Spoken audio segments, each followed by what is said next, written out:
بسم الله الرحمن الرحيم الحمد لله رب العالمين والصلاة والسلام على محمد خاتم الأنبياء سيد المرسلين وعلى آله وصحابته أجمعين. اللهم افتح علينا في العارفين والحقنا بالصالحين وجعلنا ممن يستمعون القول ويتبعون أحسنه. السلام عليكم ورحمة الله وبركاته وأهلا وسهلا ومرحبا to everybody for this session which we've decided to stream on YouTube, which is on the topic of global warming in Islam, and the subtitle I've chosen for this was 5 Rules Beyond Virtue Signaling. So inshallah, we are just slightly delayed, but inshallah we'll be just going through some of my own musings and reflections on this topic. Glasgow has just hosted or finished hosting 2 weeks of nail-biting negotiations and virtue signaling as well, I would say, on the topic of global warming specifically. And global warming, as you know, is a subsection of a wider issue, which is to do with the question of environmental degradation that's been going on since the industrial revolution, probably before that as well. You could stretch it all the way back to the point that human beings started to farm the land as well, because one of the things I did study in my first 2 years at university was geography and geology. So I did geology in the first year, land sciences, and we did geography and human geography and physical geography. And one of the things we did discuss and look at was various issues related to what is now considered to be part and parcel of the debate around the environment. And global warming has become, something that is the source of I was reading anxiety. I think it was September this year. There's a massive report over it. 10,000 young people between 16 and 20, I think it was. And what was interesting about that whole discussion was the degree of anxiety. And I think there's something like 42, I mean, people could correct me on this, but about 40 or 45% of people polled said that it affected the way that they lived their life in a negative way and not in a positive way. And over 60 to 65% of people, if I remember correctly, said that they suffered anger, anxiety, depression, hopelessness. All these, as you know, are triggers for other issues that are to do with mental health. And so this topic is quite an interesting one, and I want to probably look slightly beyond what would be the kind of simple way of looking at this, which is to say, okay, what does Islam say about the rights to the environment? What does Islam say about, is Islam, a force for good or a force for evil in this discussion? It'd be very straightforward, because you could make a very simple, straightforward case for the fact that Islam looks to protect the environment in a way that other religions perhaps haven't more specifically entrenched within their own legal traditions. I'm talking about religious traditions. So that kind of that anxiety, which is part and parcel of young people's makeup now, it's not just in the West, it's it's around the world. It's something that's quite interesting, because it leads to what I would recognize very clearly as being apocalyptic inclinations and apocalyptic tendencies amongst people to view the world as coming to an end. And I think that is not necessarily a positive way of looking at this discussion. And, our religion, Islam, has, a lot to say about the end of the world. It has a lot to say about the things that will precipitate that. There's a famous hadith of Sayyidina Ali radiallahu anhu, in which the Prophet is reported to have said that, the end of time will not come until you're soaked with rain which burns, which is a very almost straightforward articulation of this idea of acid rain. And there's numerous hadith about the Prophet talking about desertification, the Prophet talking about the overturning of the natural world and the way that it operates. All this in part and parcel of how we as Muslims look at this. And we also understand that there is a deep tendency in the Quran to talk about the fact that there's responsibility upon human beings to be vicegerents, and I would say probably stewards on the earth as well, to be people that ensure that it's taken care of and it's used and utilized in a way that's beneficial for not just human beings, but it is cared for so that it's passed down to other generations. It's a legal issue. I think beyond that, there's this discussion here about the environmental movement and the climate change movement becoming almost like a pseudo religion, where everybody requires meaning, and this is one of the unfortunate things about such an amazing outpouring of activism, which wants to create change, is that it comes from a place, and this is what makes it slightly paradoxical. It comes from a place where people have already lost a spiritual, moral center for their lives, and for a lot of people, what I view and see people that are involved in the environmental movement is the almost immediate process of the environmental movement and activism taking the place of organized religion. And in a sense, I mean, there's lots of studies done on the fact that religion is not just what we call religions, but movements of any type, political or moral or even ecological, economic as well, even sporting. Like, there's studies done on the fact that they show the same traits that we associate normally with religious movements.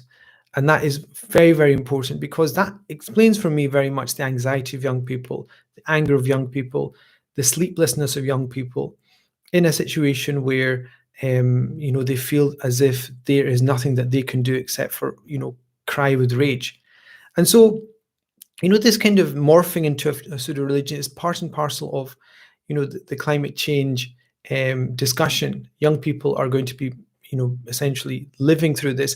But what's interesting here is that this is not something new. I think when I was studying at university, there was we had one of our areas of discussion was population studies and demographics, more specifically, and we looked at one of the first authors we looked at was Robert Malthus, very famous author. I think he was an Anglican priest by profession in the late 19th century, I believe, and he not only being a member of the clergy, but he was also a naturalist. So he studied science and he studied the natural world, and he penned something which I've got in my library, which is called an essay on population.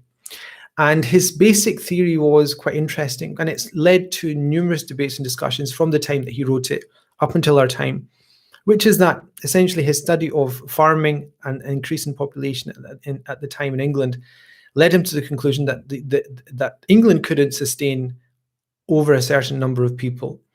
Why? Because he said the land is limited and the amount that the land produces is also limited. Therefore, at some point, the famous thing is if you're producing more and the population is less, you'll always have extra. But if you have this crossover where the population increases beyond what the earth can produce in terms of foods and resources, you have essentially a crisis. And that tendency, which is what Robert Malthus discussed, was the basis for numerous movements in history seeking to curb populations. And you could almost say that Hitler's movement, Nazism, was also almost like one aspect of it was to make sure that there was a race which was able to partake in the wealth of the world itself and not be hindered by this excess population. And what they did was they tried to remove the excess, and they tried to remove what they considered, obviously wrongly, to be the weakest of human beings in terms of their what they would consider to be genetic pool deficiencies. And so that discussion about Robert Malthus is interesting for ourselves, and it's also interesting from an Islamic perspective, because it has been shown to be untrue, because of the fact that, yes, populations will increase. And if you look at from 1960 to 2010, for example, the world population has probably increased from 2 billion to about 7 billion. But the thing is, food production, if you look from Robert Malthus's time to that 1960s and to our time, food production has increased exponentially, outstripping, in a sense, the population growth. And so what you have is, you might have people that have nothing to eat, but what you do have is people wasting food, even in places where there's not enough to eat. So there's very few countries in the world, if you look at it, where the food that each country has is, and there's very small number of exceptions, such as Yemen, for example, which is essentially due to war. There's very few countries where that is an exception. So every country essentially has enough food to feed itself. It's a question of redistribution, I think. And so what's interesting here is you can easily, because I've actually worked in this area, because in 2010 I met Mr. Sweeney, who was I think the Minister for the Environment at the time for the Scottish Government, with the Church of Scotland and the Roman Catholic Church on climate change. And what was very clear is that there's a certain point beyond which, religious leaders cannot engage in any kind of discussion, except just to play a kind of quiet role at the side of demonstrating and just saying why the religion is so green. And I think we have to go beyond that, because the real discussions are not taking place amongst religious people. The real discussions are not taking place based upon what religious people are saying. It's not even based upon what's, for example, probably the most powerful religious leader in the world, the Roman Catholic Pope, is saying. It doesn't really make any difference, because what makes a difference is what CEOs of major corporations say, what major bankers say, and major politicians say. That is really what makes a difference. And so I think it's good, and I'll talk about this when I talk about the kind of 5 things I just jotted down just before I came on, of these kind of 5 rules of thumb that I think will change the discussion for ourselves beyond just virtue signaling and saying, oh, I've started to use the car less, and I'm going to a shop or a store where I use refills, or I use less plastic, and all these kind of things. Yes, absolutely, and I'll be talking about that just in passing, but I think we need to go beyond perhaps that in general, because this thing that Robert Malthus talked about, and which was shown to be untrue, I think to a large part does also touch upon the discussion about climate change and general environmental degradation. Because Allah subhanahu wa ta'ala says, ظهر الفساد في البر والبحر بما كسبت أيدي الناس. That this idea of responsibility is very important, that destruction and environmental degradation of types has appeared on the face of the earth and the sea because of what human beings themselves have made to come to pass.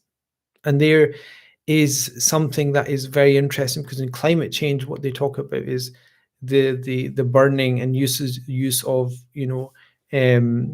carbon fuels, which then lead to warming, which then lead, even in certain situations, to the melting of ice caps, which then release carbon dioxide, which is already, we would imagine, trapped within the polar caps.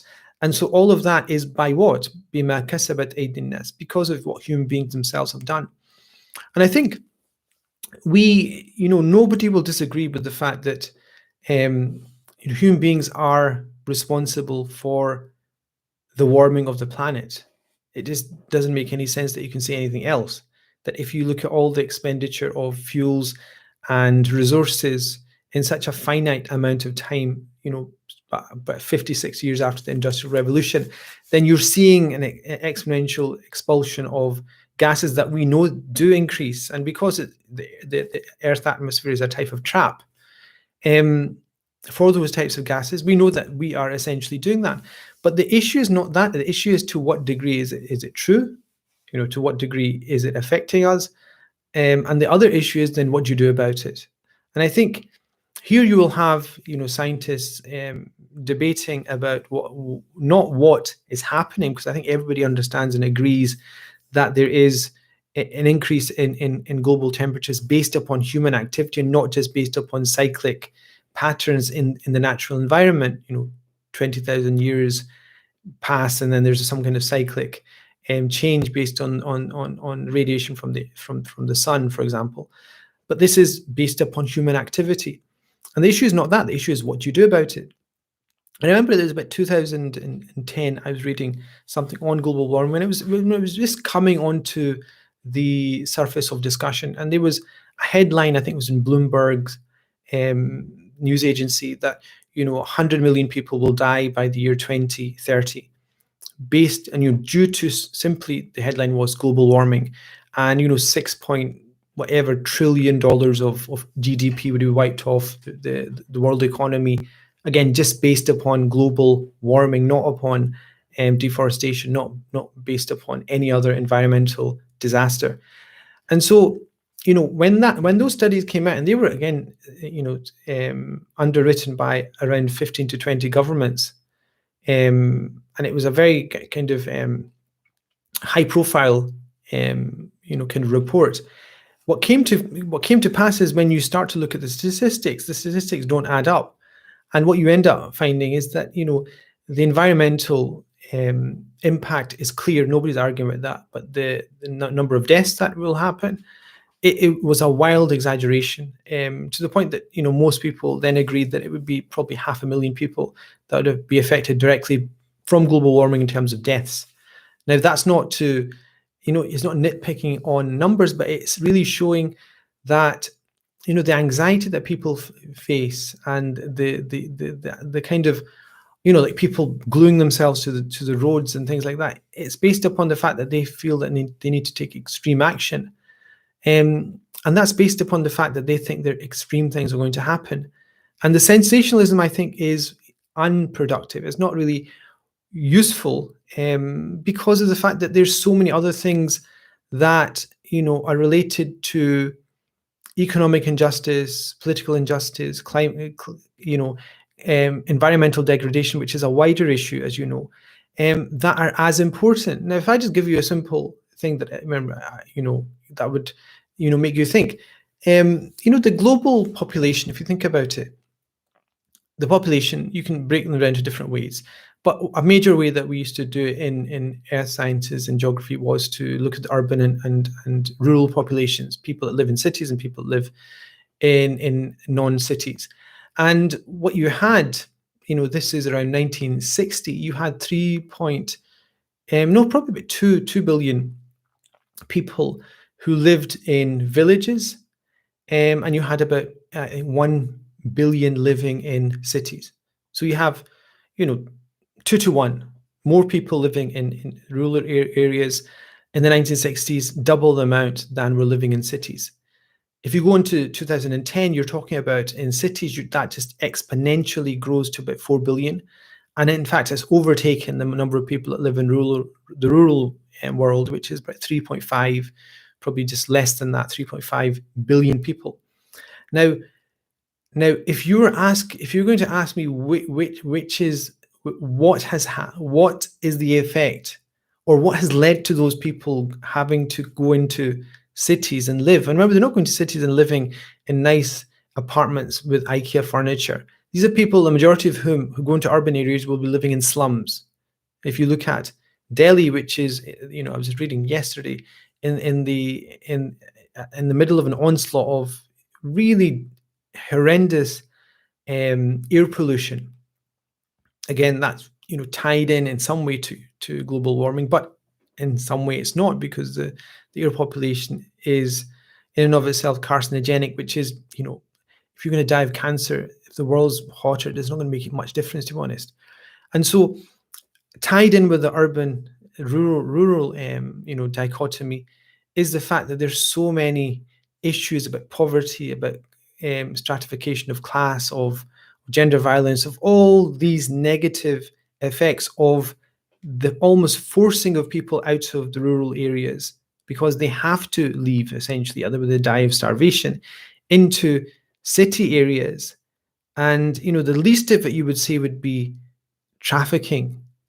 The least of the problems that you would have is something, things like trafficking, because people are living in open cages, in the middle of sewers. And so, there is this kind of sense, when I do think about it, you can't help but think about these things, and not just go upon what you're kind of forced into having to say and sound out just as a soundbite for people to say, okay, Islam does say that we care about the environment, is that in terms of priorities of the human project, I would say there's lots of things at the level of global warming. Amongst those things are environmental issues, numerous environmental issues such as nuclear proliferation and desertification through farming techniques that have taken place over the last 20 years or so. The production of modified plants and crops, which I think is a time bomb in and of itself. All these things, leave aside plastic and the kind of the destruction of the environment within which bees live. All these are seem to be simple things, but they will be catastrophic for the human project. And so, the thing here is, I could easily just go through Quranic verses talking about the case for the fact that Islam is a greenish religion. This is not what my purpose is, because I think that case is as clear in a religion as any other case. And as clear as that is this idea of human responsibility. The Quran talks about, inna fi khalqi samawati wal ardi, numerous verses like this, in the creation of the heavens and the earth, ikhtilaf al-layli wan nahar, the changing alteration of the heavens and the earth are signs for people, ulil albab, for people that have intelligence within the natural circulation of the heavens and the earth and natural processes within which we live, which is the environment, are signs that balance is a perfect sign. And so we don't have to make that case. We don't have to make the case, because the Prophet ﷺ in numerous situations not only ensured that trees were not cut down. He made Madinat al-Munawwar a haram. One of the meanings of haram is that he himself underwrote the fact that you couldn't just uproot trees and cut trees down. You couldn't disrupt the environment there. And that was a stamping of authority over the sacred nature of certain things. And also the Prophet ﷺ, in terms of animals, in terms of bees, in terms of, you name it, there is, chapters of law that we then study, all based upon indications of the Prophet ﷺ, even how to, structure cities, how to structure streets, how to, allow a waterway to go between one house and another. All this was in some way indicated by the Prophet ﷺ. And so, a lot of the things, I think, it's easy to get caught up in the hype. And, there is reasons why hype is created. I think Muslims just need to be slightly less sensational and kind of, I think, just move on to something which is more based upon their own tradition and own this. And I think I'll go on to the kind of things that I think are a kind of framework. I was supposed to do this on Monday, but a number of unfortunate things happened on Monday, which I will not go into. But anyway, I ended up, moving it to today, and I've just come up with kind of 5 things that I think are really important. I kind of had 7 or 8, but I think I cut a couple off. So the first thing is owning your own spiritual tradition. And so, you can go, because I could go through statistics, I could go through analysis, I could go through peer-reviewed articles and literature about whether this is true, what should we do, and what's the effect of it, and this and that. But I think as Muslims, I think there is something specific that we need to bring to the table, which is we need to own our religious tradition, meaning the Quran, the Sunnah, and our religious literature should be owned by the Muslim community, which means that we should be confident in realizing that our religion has a lot to say about the pressing need for action on these types of issues. The Quran says, I mentioned before, that that degradation and corruption has appeared upon the earth because of what human beings themselves have brought to bear. Allah subhanahu wa ta'ala tells you to reflect constantly. But also within that is, Allah subhanahu wa ta'ala creating Adam alayhi salatu wasalam, placing upon the earth, and the angels questioning that, and then the Allah subhanahu wa ta'ala saying, Inni a'lamu ma la ta'lamun, because they said, will you send upon it a being that will create corruption and spill blood upon the earth, knowing that other beings did that before Adam alayhi salatu wasalam, meaning humans. And Allah says, أَعْلَمُ مَا لَا تَعْلَمُونَ, I know what you do not know. And part of that is, despite this unruly nature of human beings, the two natures of Cain and Abel, there is this amazing capacity to know the names of Allah subhanahu wa ta'ala, to know the names meaning the balance, the names of Jalal and the names of Jamal, the beautiful names and the majestic names, the names of Rahmah and beauty and compassion, and the names of justice and vengefulness and strength. So these are kind of qualities that I think we do definitely need to own. Also, the sunnah of the Prophet sallallahu alaihi wasallam in his care for his own environment, his own being, his own customary actions that he decides, and we're constantly in balance with nature itself. Even the fact that you keep a note of the cyclic movement of the sun and the moon for your prayer and for your fasting is part and parcel, I think, of the fact that you're always aware of the environment itself. That even if you do live in a concrete jungle somewhere, and you probably do, because I've just said that half the world's population or more now lives in concrete jungles, you have no environmental kind of pull. You have no idea where the stars are, no idea essentially what's happening, apart from the fact that you look at the time for the prayer, and then when the month of Ramadan is, not through viewing but by being told.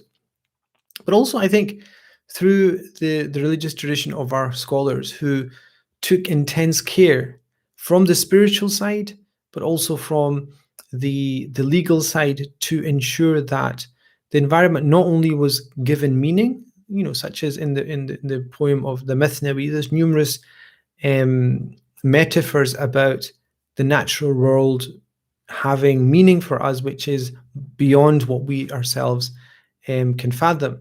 Rumi's Mathnawi, for example, just starts off with the story of the reed plucked off from the side of the stream, yearning to go back to its natural bed. And in that is, the metaphor of the human being leaving this eternal world of Alastu bi rabbikum, am I not your Lord, that pre-physical state of the soul, yearning to go back to that. At a more crude level, you could say simply that he is enforcing this idea that if the reed is there, it deserves to remain unless there's a reason to take it out. And the metaphor for me would be that the reason for plucking it was to replant it. And the reason for plucking us out of that alist is actually to have the distance and then have this sense of yearning, which then increases the connection when it's replanted. And so I think one of the first things, I think, very, very importantly, before you get,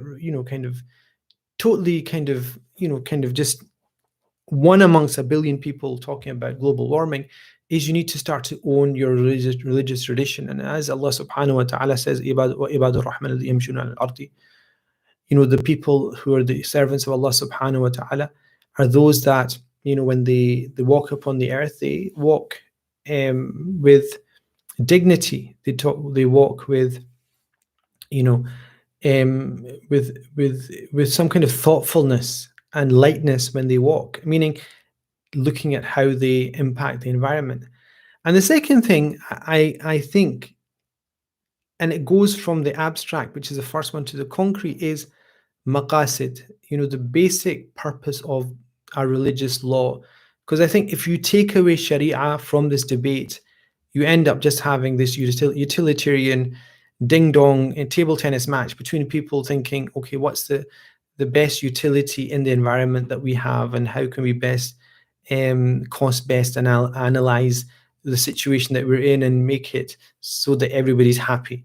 No, I think if we're a tradition which has a religious law, that religious law has been reflected upon through our scholastic heritage, and it's come to fruition in the maqasid literature, which essentially is literature that's related to the ultimate purpose of the Sharia itself. And I think that will allow us to prioritize, in a debate where it just for me seems that there's no sense of prioritizing at all. And what do I mean by that? I mean, this is going to be quite harsh for most people, and a bit too, kind of cold. But essentially, the law requires certain rights and responsibilities to be fulfilled. And within that, concrete responsibilities are far more important than abstract conjectural responsibilities, meaning a projection does not allow, if it's a conjectural projection, meaning it's a projection over which there's numerous areas of debate, is given a secondary nature to a more pressing one, which is discernible and observable. And there's numerous ones. I mean, people are, I mean, sometimes they're mutually inclusive, not exclusive, inclusive. The burning of fossil fuels into environment creates carcinogenics that, as the word says, carcinogenics create cancer. Now, that is a pressing issue, which means that, you need to at least have, I'm not going to, this is not a kind of scientific discourse, but at least have research and development in place that make sure that if things are burnt, that the things that create the kind of effect of creating cancer are removed from the process completely. And you look at economic injustice, you look at the way that multinationals are creating monopolies, which create finance, which then creates the ability to have prospects of the environment and resources in a way that was never done in the past. Those are very much based upon maqasid. In other words, prioritizing, because we know religion, life, honor, dignity, aql as well, intellect, and nasl, which is lineage. All these are important things, and they are all prioritized, and I think they need to all be taken into consideration. The third one that I think is important is that we have to make, as Muslims, I think this is a practical one, which is we have to make changes, and we have to show that we're making changes to the point that it is clear to people that making a change is not based upon a utilitarian analysis of what is going on, just based upon the fact that we want to live longer, we want to give a better world to our grandchildren. That's why we need to, cut down on consumption of meat. That's why we need to be more careful of how we treat the environment. That is not, I would beg to disagree with anybody who says it is, but it's not the way that I think this discussion for a Muslim should be viewed. It should be based upon the fact, and this is based upon a deeper studying of theology, which is, if you take the utilitarian approach, you're essentially becoming a Mu'tazili. I think the benefit of studying Aqidah and religious theology is that you end up framing a discussion in the right way so that you take the right steps. And I think in this situation, I think we need to show that morality, which is based upon a religious scripture, morality has to be based upon something. And this is almost like this will also take the carpet from underneath atheism, is that morality begets responsibility and not the other way around. That it's the fact that you have a tradition of right and wrong, which tells you what is right and wrong, that then gives you this set of responsibilities that you have to fulfill as a religious person. And therefore, one of the things I kind of ended up, becoming disillusioned with the whole process of lobbying, when I was doing this kind of stuff in 2010 roughly, of lobbying politicians and policymakers on these kind of issues, was that, I think the whole message that a religious leader could give, which is the importance of things like temperance, of living within your means, of just generally utilizing things in a way that gave them respect, that was kind of alien to the way that the world works. And it's just now becoming, and it was actually yesterday I read something about Apple allowing normal people to be able to fix their own phones. Now you're thinking, what's that to do with the environment? That's got a lot to do with the environment, because it means that you don't throw things away, because most people nowadays, they would rather throw things away than to actually fix them. In fact, people don't want to fix them themselves, let alone give them to somebody else. So sorry, let alone give them to somebody. They will never fix them themselves. And so the virtues, the cardinal virtues, which were part and parcel of Roman Catholic ethics, and it was part and parcel of religious, thought of Al-Ghazali, for example, temperance, that kind of thing, needs to be placed right in the center of our discussions about the environment as well, that we, show that we make changes.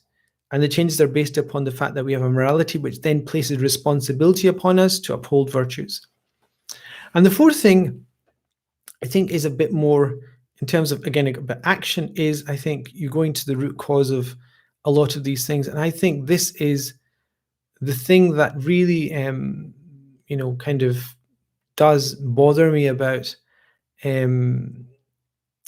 these, discussions that are taken and given by environmentalists, which is at a certain point they are too, kind of enthralled with the discussion about nature itself, and they don't have I think the hardness to go down to the mechanism of modern economy that creates these kind of movements that just destroy the earth. And I think that has to do with the ethics of economy itself. And I think as Muslims, we should be at the forefront of lobbying for ethical, not just investment, but an ethical economy. Because I think the pandemic, if you look at the pandemic that's taken place, one thing that's shown me definitely is the fact that, it's not just the rich get richer, but the rich loot much more efficiently the more other people are in need, because they have the systems in place and they have no values. And I think I won't apologize for that. I think that's just a simple case, because the systems are created in a way that, yes, they did create the systems, and the systems are producing profit, but the systems are producing profit in a way that definitely and directly affects the vast majority of the world's population, a way that is to the detriment of them and not based upon any deficiency in what they're doing. And I think so. Who will do that? I think it's a question of lobbying politicians and just consumer power. I think if you want to lobby on things, I think it's about virtue, economy as being one of the most important things. And at the core of that would be a usurious, interest-based economy, which by its nature requires constant increase of resources to pay back the debts that are owed. This is simple mathematics. Simple mathematics. If you make a request upon a person who's in debt to pay back more than they've given, it goes without questioning that they have to produce more to give it back. And the way to produce more to give it back is to take more from the natural world. Not everything will be given by human resources and just a service. It has to be given by real things, and most of those things are in countries that are usually at the end of a war which has taken place by a Western government to basically disrupt that country's access to its own wealth and to basically steal the wealth itself. And the last thing, so that's the fourth, the last thing is more of a question of perspective. So I'll finish with this, which is Muslims are not anxious about what's happening, and they should never be anxious. They should be anxious about simple things, about their own spiritual salvation. Simple as that. And that's it, full stop. I think the other points that I mentioned, which are about responsibility and law, are part and parcel of how you get to salvation. And so we shouldn't be, anxious about how the world is. We shouldn't be anxious, in fact, about how we leave the world for our grandchildren. In as much as that's all we're worried about, we should be worried about the actions that we do and the injustices that we do, which will leave the world in a place where our grandchildren will have to suffer. Yes, that is it, but not to leave it in a state just for the sake of it, just to think, oh, what kind of state will it be in? You yourself have to live an ethical life, and you're responsible. Alaykum anfusakum. The Quran says, you have to take care of yourself. You look after yourself. And I think those 5 things, I think, encompass, I think, the majority of what I think would be a kind of roadmap for a Muslim, which, first of all, I'll just quickly go through it. I think owning your own spiritual tradition in terms of just a compass. The second is action should be based upon maqasid, based upon primary universals of Islamic law. And you should also, thirdly, make changes that show that morality, religious morality, which comes from scripture and religion, begets responsibility, in other words, produces responsibility. Otherwise, one person's right and another person's wrong. And the fourth thing is a high-level activity, which is to address and disrupt the type of economic systems that lead to monopolization and usurious transactions. And the fifth thing I would say is like a spiritual perspective issue, which takes away this whole issue of anxiety that people are having, which is that the only thing a Muslim and believer should be anxious about is their salvation, inshallah ta'ala. So I wanted to kind of go through those things. I mean, I think that, the whole point here was just to give an alternative, just going out late nights. Actually, where I am is coming from midnight. So I'm actually at the end of my battery in terms of my intellectual capacity is kind of, way beyond my usual bedtime. I usually go sleep at 10 o'clock. So it's 2 hours beyond that. But this was just I thought, food for thought discussion. It was nothing more than that. It was to give you a different perspective and not just to rehash things that I think most people probably agree. And there's nothing I disagree about in the environmental movement, but I think that it is worth definitely taking different perspectives and perspectives that you disagree with. I think a lot of things I would say, there'd be a lot of people that I know are Muslims who are very pro-environment that would say, they would disagree with them. And that's the whole purpose. And I think for me, the thing is that you'd like to say something that is relevant, you're generally informed, but makes people think a bit more. Because, again, the subtitle I chose was Beyond Virtue Signaling. Because, you can all make changes in your lives and you can make them private and they help the environment. You can make them public. That's not virtue signaling. That is essentially encouraging other people. وَتَعَاوَنُوا عَلَى الْبِرِّ وَالتَّقْوَى. The Quran says, to encourage and help each other in good actions and piety. There's absolutely nothing wrong with that at all. But there is when you have people that are probably doing it for, the wrong reasons or because it's expected of them. And I think as Muslims, we shouldn't do it because it's expected of us. We should do it because it's right. And I think, inshallah, that would be exactly where I think we should be going. So, inshallah, jazakallah khair al-jazak for joining me. This was just musings that I had on this general topic. This was to allow the kind of dust to settle over COP26, which took place in Glasgow last week, finished in Glasgow last week, with essentially no real, kind of conclusions or any kind of solid plan of action. And I think the discussion is, just not to add to so much of the discussion that's taken already, the disappearance or non-existence of India, Russia, and China really meant there was a non-event that took place, given the amount that these countries do either produce or consume. And so I think as Muslims, we should just touch base with where we are in this whole thing without getting swept up by the hype. And perspective, I think, is very, very important. And so this is not the words of somebody who's denying that there is real change taking place. As mentioned numerous times, it's a question of what you do about it. And I think we shouldn't be naive enough to think that we just follow the crowd in any situation, especially in this situation. So Jazakallah khair. I don't think there's any capacity here for questions, but so there's a little bit of to and fro when I was kind of starting up at the start. But I don't think there's any capacity for Q&A. But definitely just reflect upon that. If you have, inshallah, if I've said anything, vaguely relevant and beneficial to you, that's, essentially by the tawfiq of Allah subhanahu wa ta'ala. Anything I've said wrong is from my own analysis of things which are always in flux anyway. But that's the purpose of life. I mean, I say things, and I guarantee if you ask me in 10 minutes after this feed, what I've said, I would kind of, in terms of facts or stats, statistics, or, thoughts, I would be kind of vague on it as well, because it's the nature of the way the world works. But Jazakallah khair jaza.